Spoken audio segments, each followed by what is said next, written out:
The midwife's hands were slick with blood as she worked, desperately to save the life of the 13-year-old girl sitting on the bed, writhing in pain. Ow for hours.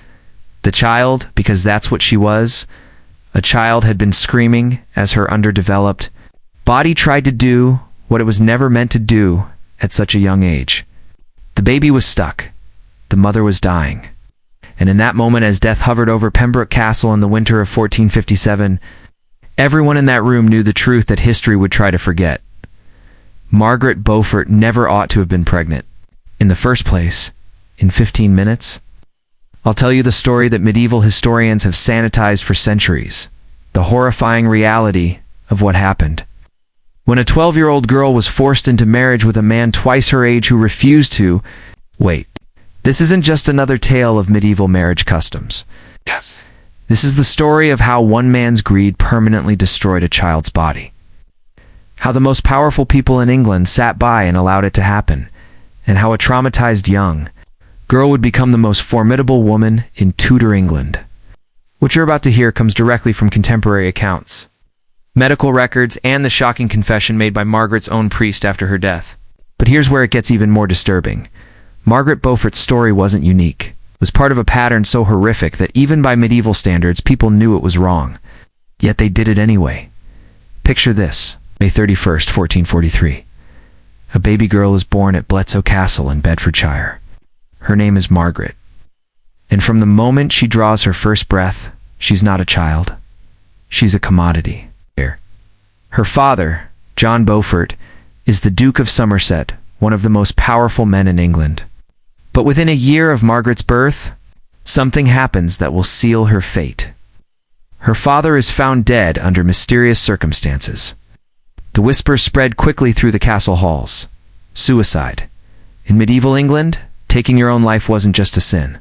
It was a disgrace that tainted your entire family. And suddenly, baby Margaret isn't just an heiress. She's vulnerable prey. By the time Margaret could barely walk, the vultures were already circling. You see, this 1-year-old baby had just inherited a fortune that would make grown men salivate. Land, titles, wealth, and everything in between. In a package small enough to fit in a cradle, Margaret's mother tried to protect her daughter, keeping her close, raising her alongside her half-siblings in what should have been a safe, loving environment. She even made sure little Margaret received an exceptional education, teaching her to read French, encouraging her sharp intelligence. For a brief moment, you might think this story could have a different ending, but King Henry VI had other plans. When Margaret was just 3 years old, the king handed her over like a prize to William de la Pole, the Duke of Suffolk. The Duke immediately did what any predator would do. He married this toddler to his 7-year-old son, John, a 3-year-old bride. Let that sink in. She probably couldn't even properly pronounce the words of the ceremony if she spoke at all. That wedding likely took place between January and February 1450, though some records suggest an earlier date. They needed papal dispensation because the children were related, which the Pope granted in August 1450. Even the church was complicit, but Suffolk's plan backfired spectacularly. By 1453, he'd been arrested and murdered, his political star fallen, and suddenly, little Margaret was back on the market. That was when King Henry VI made a choice that would ruin her life. He gave her to the Tudor brothers. Edmund and Jasper Tudor were the king's half-brothers, born from his mother's scandalous second marriage to a Welsh aide by the name of Owen Tudor. They were ruthless, ambitious, and had the king's ear. When Edmund Tudor looked at 12-year-old Margaret Beaufort, he didn't see a child who still played with dolls. He saw a fortune. He saw a womb. He knew what lay ahead. The wedding took place on November 1st, 1455. Margaret was 12. Edmund was 24. Now I need you to understand something crucial here. Even in medieval England, where child marriages were common, there was an unspoken rule. You didn't consummate the marriage until the girl was at least 14 or older, ideally. It wasn't out of kindness, it was practicality. They knew that pregnancy and childbirth could kill young women. They'd seen it happen. Even in the absence of modern medical knowledge, they understood that a 12-year-old's body wasn't ready. Edmund Tudor didn't care. Within days of the wedding, possibly on the wedding night itself, This 24-year-old man sexually assaulted a child of 12 years old. I'm not using that word for shock value. I'm using it because that's what it was. Margaret couldn't legally consent. She couldn't emotionally consent. Her body wasn't physically capable of what happened to her. Historian Elizabeth Norton puts it bluntly. It was perfectly acceptable to marry a child in the 15th century, but you didn't have sex with them while they were a child.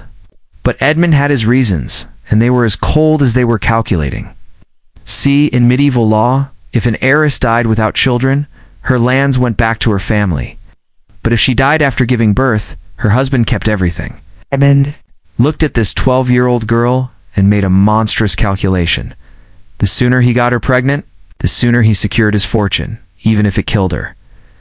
By April 1456, Margaret was pregnant. She was still 12 years old. Imagine being 12 and realizing your body is changing in ways you don't understand. Imagine the terror of morning sickness when you're barely out of childhood yourself. Imagine trying to comprehend what's happening. As your belly swells with a baby, you never wasn't ready. Edmund Tudor didn't care. Within days of the wedding, possibly on the wedding night itself, this 24-year-old man sexually assaulted a child of 12 years old. I'm not using that word for shock value. I'm using it because that's what it was. Margaret couldn't legally consent. She couldn't emotionally consent. Her body wasn't physically capable of what happened to her. By April 1456, Margaret was pregnant. She was still 12 years old. Imagine being 12 and realizing your body is changing in ways you don't understand. Imagine the terror of morning sickness when you're barely out of childhood yourself. Imagine trying to comprehend what's happening. As your belly swells with a baby you never asked for, planted there by a man who saw you as nothing more than a walking bank account. But Margaret's nightmare was about to worsen. In July 1456, Edmund Tudor was taken hostage by Yorkist forces during one of the many battles of the Wars of the Roses. They imprisoned him in Carmarthen Castle. And by November, on their first wedding anniversary, he was dead. The official cause was plague, though some whispered about other possibilities. Margaret was now 13, 7 months pregnant, and completely alone. She could have stayed where she was at Lamphy, but Margaret made a choice that showed the steel beginning to form in her character. Despite being heavily pregnant, despite it being winter, despite the very real danger of traveling while England tore itself apart during the Civil War, she traveled to Pembroke Castle to place herself under the protection of her brother-in-law, Jasper Tudor. The journey itself could have killed her, riding over rough roads through hostile territory. Her young body already strained to its limits. She made it to Pembroke Castle, and on January 28, 1457, Margaret Beaufort's real ordeal began. Labor started, and immediately something was wrong. Margaret was tiny for her age. Contemporary accounts consistently describe her as small and slight. Her hips hadn't widened. Her body hadn't finished growing. The child was on its way, but there was nowhere for it to go. Hour after hour, the agony continued. The midwives looked at each other, scared. They delivered hundreds of babies, but this was different. There was no woman here in labor. This was a child whose body was tearing itself apart. The particulars of what happened in that room are lost to history. But we can piece together the horror from what came after. The birth was so traumatizing and harmful that Margaret never had another child, despite marrying twice more. Think about that. In an age when women typically had 10 or 12 children, 15 children, where producing heirs was a wife's primary duty, Margaret Beaufort only ever had one. Her body was so destroyed when she gave birth at age 13 that it never recovered. Baby survived. They christened him Henry, the eventual Henry VII, founder of the Tudor dynasty. But survival came at a cost that Margaret would pay for the rest of her life. John Fisher, Margaret's confessor and close friend, delivered a sermon after her death in 1509. In it, he revealed something that shows just how close to death she came that January day. It was a miracle, he said, that a baby could be born of so little a personage. Even 50 years later, in an age that didn't blink at child marriage. Fisher was still shocked that someone so small, so young, had survived childbirth. But surviving is not the same as being okay. Modern medical knowledge helps us understand what likely happened to Margaret's body. When a girl gives birth before her pelvis is fully developed, the baby can become stuck in the birth canal. Pressure can cause devastating damage, tissue, death, fistulas, and scars that last forever. The prolonged labor Margaret endured would have made everything worse. She likely suffered injuries that would be considered catastrophic even with modern medical care and mental health support. You can only imagine the trauma of a 13-year-old girl. Orphaned by her father's suicide, sexually assaulted by her husband, widowed while pregnant, and then nearly killed, bringing his child into the world. Is it any surprise that Margaret's relationship with her son became the defining obsession of her life? Some historians have described her love for Henry as almost obsessive and suggested it might have been a trauma response to almost losing both their lives during his birth. But wait, the story gets even more revealing because Margaret Beaufort learned from her horror. Decades later, when her own granddaughter, another Margaret Tudor, was betrothed to the King of Scotland at a young age, Margaret Beaufort fought against it. She and Elizabeth of York, her daughter-in-law, both lobbied Henry VII frantically. Margaret's own son recorded her words, "The Queen and my mother are very much against this marriage. They fear the King of Scots would not wait but injure her and endanger her health." Think about that. 50 years after her own trauma, Margaret was still haunted by what had happened to her. She knew what not waiting meant. She understood what it did to young girls' bodies. She'd lived it. And yet, even knowing this, even having suffered through it herself, the political machine ground on. Young Margaret Tudor was sent to Scotland anyway, married at 13, just like her grandmother. The cycle continued. This is what makes Margaret Beaufort's story so much more than just a historical tragedy. It's a window into how power worked in medieval England, how women's bodies were commodified, and how even victims of the system could become complicit in perpetuating it. Margaret went on to become one of the most powerful women in England, the king's mother, a political mastermind who helped orchestrate the Tudor rise to power. But she never escaped that room in Pembroke Castle. She never had another child, and when she tried to protect her granddaughter from the same fate, she failed. Modern historians have tried to soften this story. They talk about different times and different standards. They point out that Margaret seemed to retain affection for Edmund's memory. She asked to be buried beside him, not her later husband's. But trauma does strange things to people. Stockholm Syndrome wasn't a term in the 15th century, but the psychology behind it is timeless. When you're 12 years old and the most powerful people in your world tell you this is normal, that this is God's will, that this is your duty, what choice do you have but to internalize it? The truth is that even by medieval standards, what happened to Margaret Beaufort was recognized as wrong. The typical age for consummation was 14 at minimum, often later. Noble families routinely negotiated contracts that specifically forbade consummation until the bride was older. The fact that these conventions were ignored by Edmund Tudor, that he chose to impregnate a 12-year-old for financial gain, was shocking even to his contemporaries. But they let it happen anyway because they didn't really see Margaret as a person. She was property that could be traded, sold, and used as her owners saw fit. The king who gave her to Edmund, the nobles who witnessed the wedding, the priests who blessed the union, they all knew what would happen to her, and they did nothing. This is the system that created the Tudor dynasty. This is the suffering that put Henry VII on the throne. Every Tudor monarch who followed Henry VIII with his 6 wives, the Virgin Queen, they all traced their lineage back to a 13-year-old girl who nearly died giving birth because a grown man couldn't wait 2 more years to secure his fortune. Margaret Beaufort survived. She even thrived in her way. She founded colleges at Cambridge. Christ's College and St. John's College still honor her as their foundress. She became a patron of education, a political superpower, a woman who signed herself Margaret R., as if she were a queen in her own right. But success doesn't erase trauma. Achievement doesn't undo damage. When she died on June 29, 1509, just 5 days after her 66th birthday, Margaret Beaufort had outlived 4 husbands, seen her son become king and her grandson Henry VIII inherit the throne. She'd accumulated vast wealth and power. She'd shaped the course of English history, but she'd never had another child. Her body never recovered from what Edmund Tudor did to her when she was 12 years old. This is the part of the story that gets lost in the glamour of Tudor history.